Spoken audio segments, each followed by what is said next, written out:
Hi, I'm Brooke Lineberry, and for my narrative speech, I'm going to be reading The Granny Man by Judith Byron Shanker.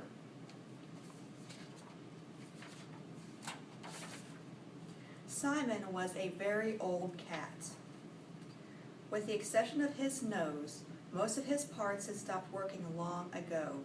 He was blind and deaf, and his bones creaked as he climbed up and down the stairs. Simon's family adored him and did all they could to keep him comfy in his old age. Mealtimes were sometimes messy for their toothless old cat, so the family bought Simon a bib to catch all the dribbles. "It's bad enough that I have to eat baby food," thought Simon, "without having to look like one too." But Simon loved the many heat treatments his family provided for him throughout the house. He basked and he baked his achy bones until he was almost too hot to touch. When Simon slept in bed at night, he snored and sneezed and drooled and breathed stinky old cat breath right into their faces.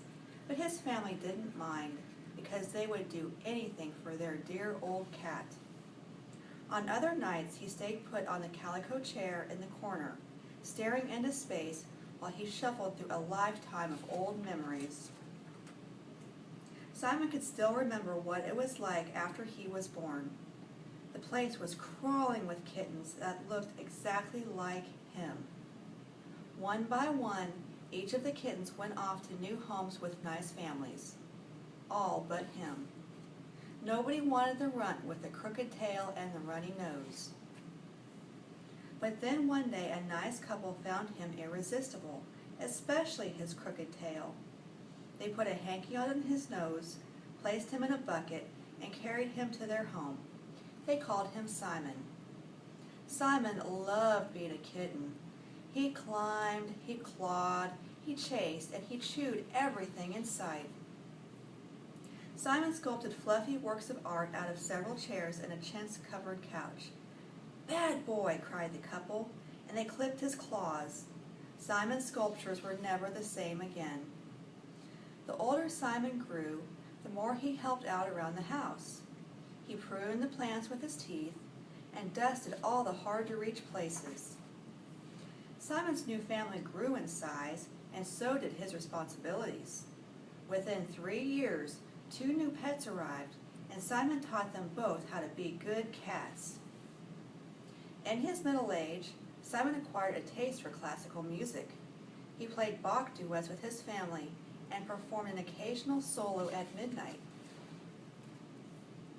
Music always made Simon hungry, so he filled up on kitty crunchies in the kitchen. Then he hunted wildebeest with the great cats of the Serengeti.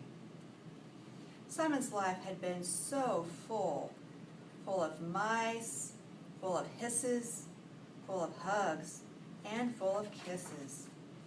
But now things were different. Simon needed his family's help more than ever, and he felt their pity with every little pat on the head. He felt so useless that at 10 o'clock on a Tuesday night, Simon stuck his bony old legs into the air and breathed his last. Or so he thought. But then, in less than a minute, his family plopped something soft right on top of their old cat's tummy. Simon sniffed to the left, and he sniffed to the right. "Why, it's a little kitten," thought Simon. Even though it had been years ago, Simon remembered how he helped the other new pets when they had come to the house. He wondered if he could still do it. With great difficulty, Simon climbed down from his chair and carried the kitten downstairs to a fresh saucer of milk. Then he demonstrated a whisker washing. The kitten did his best to imitate the old cat. When Simon switched his tail, the kitten leaped onto his head, expecting to ride around the room. A little while later, Simon led the kitten over to his box. It took so long for the kitten to heap a mountain of litter onto the floor that Simon decided to take a nap. When Simon woke up, the kitten was gone. The old cat hobbled his way back to the calico chair to sit alone in a sliver of moonlight. It must have been a dream, or so he thought. Just then something soft and small jumped right on top of him. Simon sniffed to the left, and he sniffed to the right. Why, it's my kitten, thought Simon. Simon began to give the kitten a bath. He washed his little ears and licked his little nose. He groomed his frisky tail and cleaned between each of his tiny toes.